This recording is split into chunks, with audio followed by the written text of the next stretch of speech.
In the previous video, we've already discussed two of the important atmospheric elements, that is air pressure and air temperature. Today we shall cover another such important element, that is wind. Now firstly, what is wind? Wind is nothing but air in motion. When air moves, we call it wind. There is air all around us, but do we feel its presence physically? No. Only when it moves, that movement is felt by us, and that is called wind. So what causes this wind? What is the main reason for the occurrence of winds? That is mainly because of differences between pressure conditions on the Earth's surface. For example, here's a region having high pressure, and here's another region on the Earth's surface having low pressure. High pressure means colder air, heavier air which sinks towards the ground, and low pressure means warmer air, lighter air which rises up in the atmosphere. So the air from the high pressure region moves quickly in the area of low pressure region where the air is constantly rising in order to maintain a balance or to fill this gap or void. So when the air moves from high to low pressure region, this is what we refer to as wind. Okay? Then how do winds get their name? Winds are usually named from the direction from which they blow. If the wind is blowing from the eastern side, we refer to it as east wind. If it is moving from or coming in from the western side, we refer to it as the west wind. Now lastly, another important thing to remember is wind never travels in a straight path or in a straight line. It always gets deflected from its original path. That is mainly because of the rapid rotation or spinning of the earth. Spinning of the earth gives rise to a force called the Coriolis force, which makes objects or wind deflect from their original course. For example, if you played with frisbee anytime with your friends, when you throw the disc in the air, it doesn't travel in a straight path, right? It gets deflected from its original path. So that is the Coriolis force acting on the disc. Similarly, Coriolis force also acts on the wind which is present on the Earth's surface. For example, say here is point A and here is point B. Alright, now say at point A there is low pressure and at point B there is high pressure. And we know that wind always moves from high to low pressure region, right? So imagine that these two places are in the northern hemisphere of the earth, and the air from point B will move to point A, obviously from high to low pressure.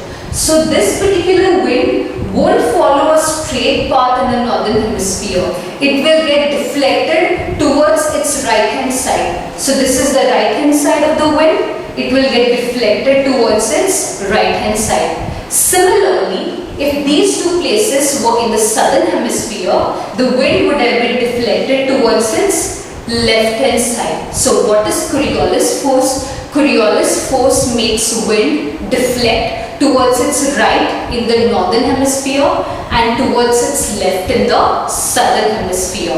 And this is how the whole wind network or system works. Moving on to the second part of the wind topic, that is the types of winds. Now there are mainly three major types of wind systems on the earth. They are planetary winds, periodic winds, and then local winds. Firstly, we'll understand what are planetary winds. These winds are also referred to as global winds. And here is a diagram which clearly explains the major planetary winds on the earth. These are the winds which blow permanently in certain parts of the earth without stopping. They blow in the same direction throughout. Okay, and that's why they're also called as permanent winds, because they blow in the same direction throughout the day, throughout the year without stopping. And these winds come into existence because of the major pressure belts on the earth. In the previous video, we have already discussed the major pressure belts on the earth, right? So if you haven't watched that, please go and do so that you can understand this topic more easily. Alright, so we have the first set of planetary or global winds which are positioned here around the equator. These winds blow from subtropical high pressure belt to equatorial low pressure belt. Both these winds, they converge at the equator. They meet at the equator and they are named as trade winds. These two winds which converge at the equator are termed as trade winds. As you can see, here there is high pressure and here also there is high pressure. So they are converging towards a low pressure region.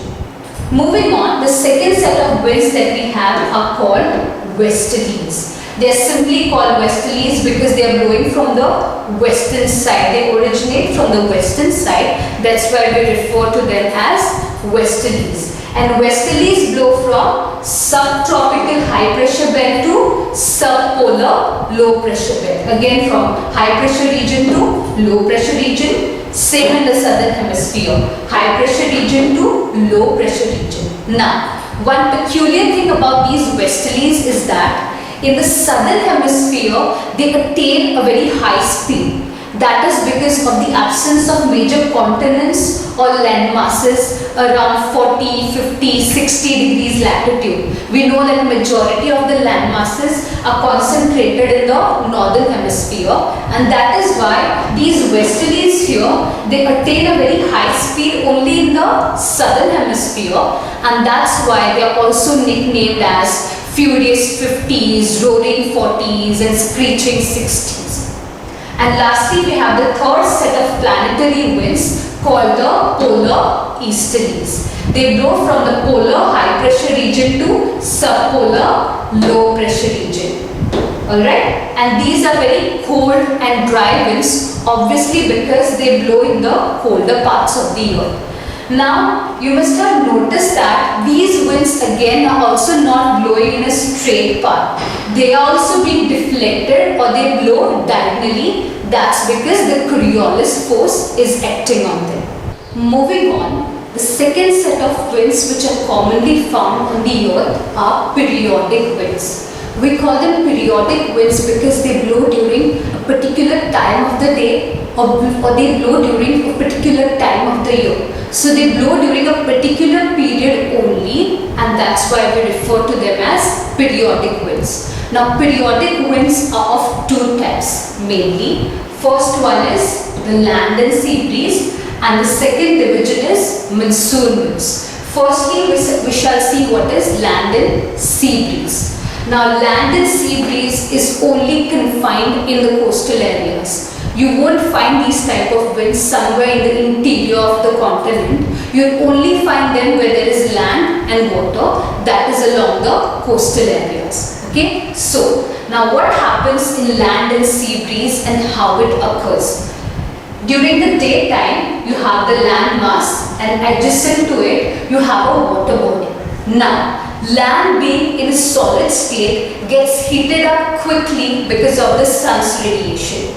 So as the land gets heated up very quickly, the air that is resting above the land also gets heated up. It becomes very light and it starts rising up in the atmosphere during the daytime. Simultaneously, in the adjacent water body or sea that is there, sea that is liquid in state takes a lot of time to get heated up, and that's why the sea remains cooler compared to the land during the daytime. So cool air is heavier, we know, it sinks, and that's why along the water body there is a high pressure formed.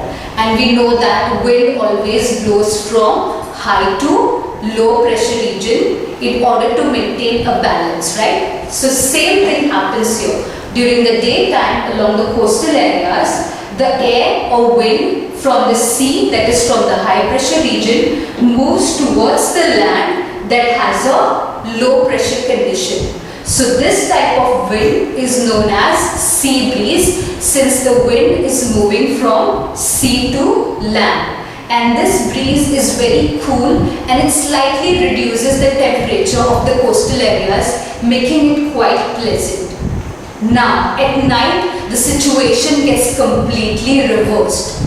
The land, which heated up very quickly during the daytime, also gives out the heat at night very rapidly, and it cools down very fast. So as land cools down very fast, the low pressure gets replaced by a high pressure, while the adjacent water body or the sea takes a lot of time to cool down. And that's why the sea, being warmer, contains a low pressure system at night time.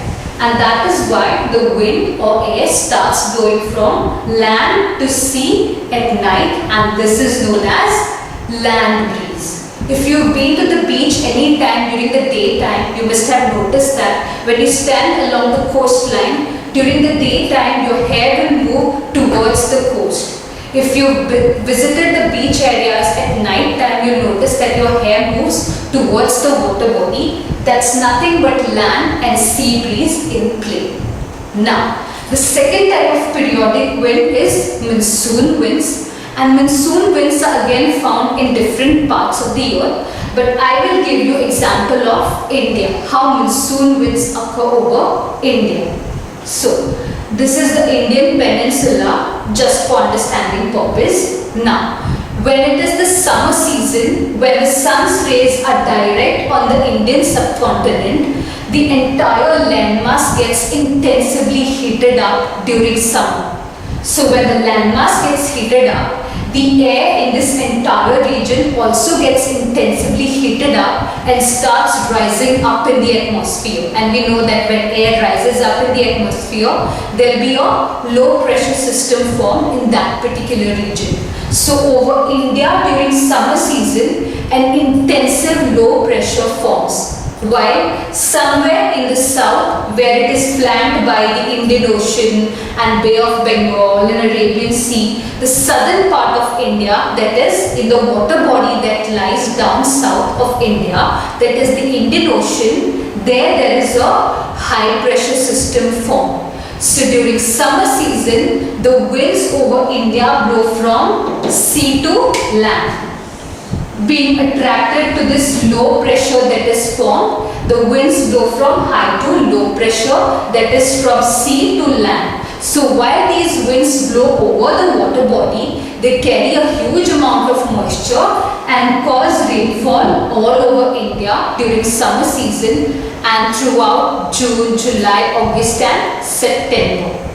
Then in winter, the situation again gets completely reversed. The entire Indian subcontinent cools down and this low pressure gets replaced by a high pressure, and down south in the water body, the high pressure gets replaced by a low pressure. So during the winter season, the winds reverse their direction and they blow from land to sea. Okay, like this, from land towards the sea.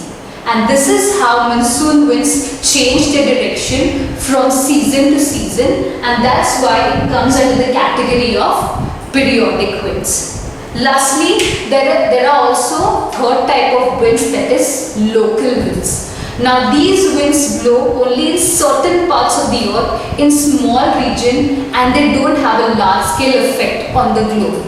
And they are named after some local regional languages. Okay, one example of a local wind is Lu.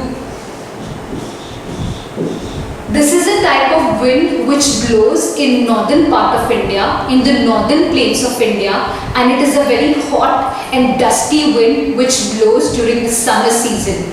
It has the capacity to suddenly increase the temperature of a place, and that's why many people, especially old people, they die of heat stroke because of Lu, which blows over North India during the summer season. Then, another local wind is Chinook. This is a type of local wind which is found in the Rocky Mountain region of North America. This again is a type of warm, dry wind. So when it blows in the Rocky Mountains, it kind of melts the snow in that particular region, and that's why it is also nicknamed as snow eater. Then we have another example, that is Foehn. Foehn is a wind, a local wind which blows in the Alps mountainous region of Europe. This wind mostly blows towards France and it's quite advantageous for ripening grapes in France. And lastly, there's another wind called Harmattan. This is a local wind which blows in northwestern Africa, and this is also a type of dry wind, a bit of warm wind which gives relief to the local people in northwestern Africa from the intense scorching heat of the equatorial region.